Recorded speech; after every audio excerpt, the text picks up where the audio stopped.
Bonjour tout le monde, alors aujourd'hui, exception, on ne répare pas, on change. Bon alors ça c'est pas le but à atteindre, hein, c'est le truc actuel et alors pourquoi il a cette tête là, c'est parce qu'il m'a un petit peu énervé. Alors j'ai pas le temps de m'en occuper, j'avais plein d'autres choses plus intéressantes et urgentes à faire et donc lui il fuyait. Alors il a fallu le calmer. Bon alors j'avais démonté une fois, remis correctement, mais en fait il fuyait quand même parce que c'était pas son implantation, c'était en fait le système d'isolation de l'ouverture qui était merdique. Bon bref, en fait j'en ai trouvé un équivalent et neuf, d'occasion, mais neuf. Donc c'est lui qu'on va vouloir mettre à la place. Et donc comme en dessous, à cet endroit-là, j'ai de l'électricité ou des trucs où je veux vraiment pas qu'il y ait d'eau, et j'en ai pris un qui s'ouvre même pas. Comme ça je serai tranquille.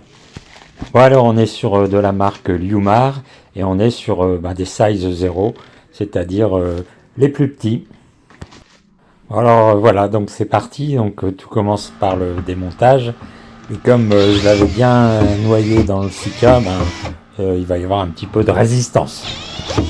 Donc après avoir enlevé le cache, on enlève les vis.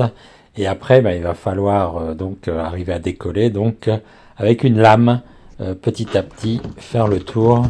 Et à la fin, ça finit par venir.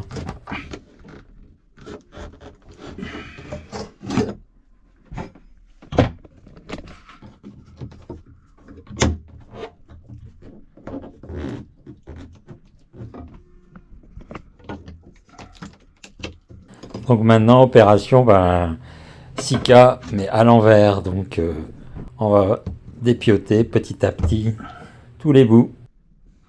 Oui, j'avais été particulièrement généreux, mais parce qu'il m'avait particulièrement énervé. Alors, il faut refaire la même chose à l'extérieur. Ah oui, c'était même pas du Sika transparent, j'en avais plus. Et j'avais pris ce que j'avais sous la main, donc voilà.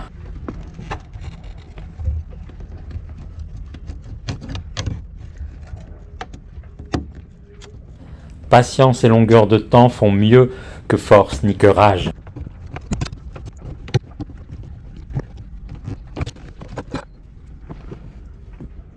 Voilà, on peut passer à la suite. Oui, il faut que les surfaces soient clean pour la couche de Sika future. Donc j'utilise ma gomme magique là qui attaque pas les surfaces mais est juste suffisamment forte pour attaquer les cols et les produits qui ont été déposés.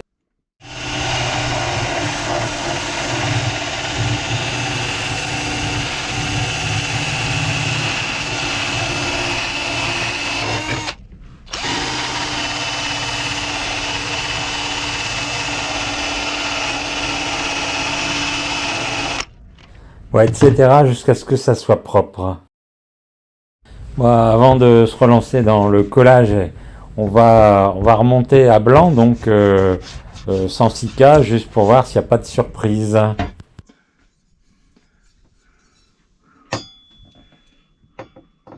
Bon, on va mettre la contreplaque et on va mettre les vis et on va voir ce que ça donne.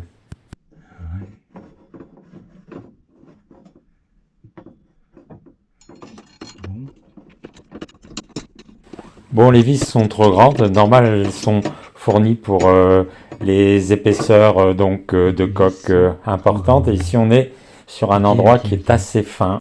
Alors, je vais remettre la visserie de l'ancien hublot puisque elle est déjà à la bonne taille. Ah oui, on va profiter d'être donc dans la position théoriquement finale pour marquer toutes les zones de protection et donc protection contre le Sika. Donc voilà, on refait la même chose à l'intérieur et ensuite on enlève tout. Enfin, on enlève le hublot et ce qui reste, qui est blanc, c'est là où il faut mettre le Sika. Donc ça sera du Sikacil P étanchéité, hein, puisqu'on n'a pas besoin de coller, on a juste besoin que l'eau ne passe pas. Et voilà, c'est parti, donc on va pouvoir déposer donc notre Sika.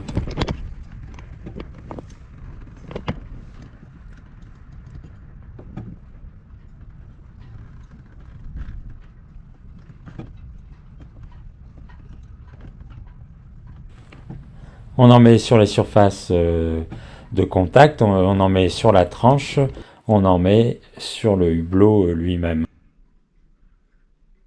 Donc voilà la vision de l'intérieur. Et le hublot lui-même.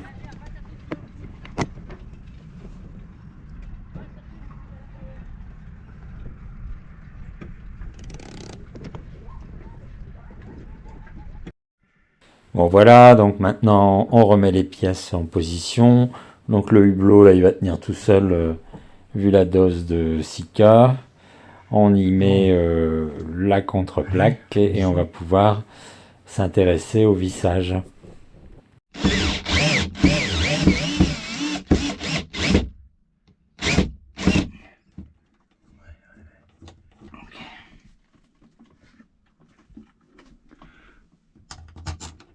Alors donc plus on va serrer, ben, plus ça va dégueuler en Sika sur la protection donc de bandes adhésives à l'intérieur et à l'extérieur.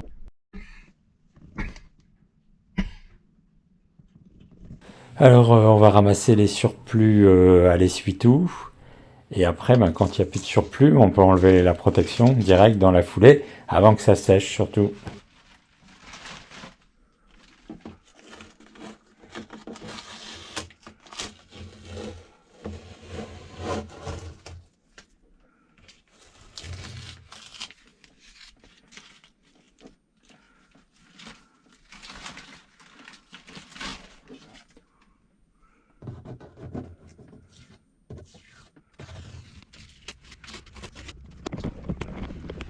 Et à l'extérieur, même combat.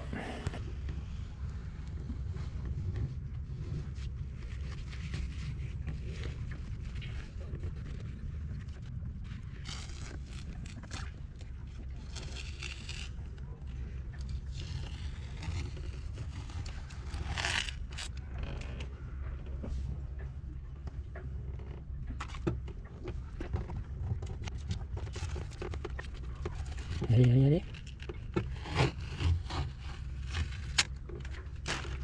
Et au final, on enlève aussi la protection de l'alu du hublot lui-même. Donc voilà pour l'extérieur. Bon alors là, c'est pas fini parce que le cache aussi, lui, il a été livré pour les plus grosses épaisseurs, donc il va falloir lui enlever un certain nombre de millimètres pour espérer pouvoir l'appliquer. Donc on va le découper sur la hauteur estimée comme nécessaire.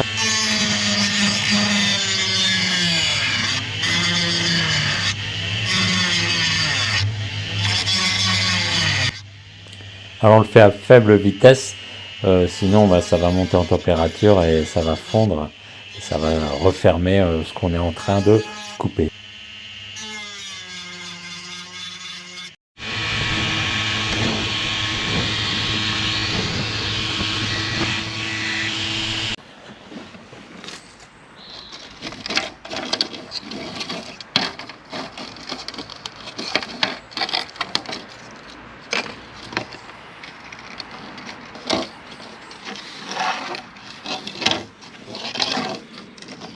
Ou alors comme c'est plus très rectiligne, eh bien on finit au ponçage avec une cale dure pour redonner quelque chose de clean.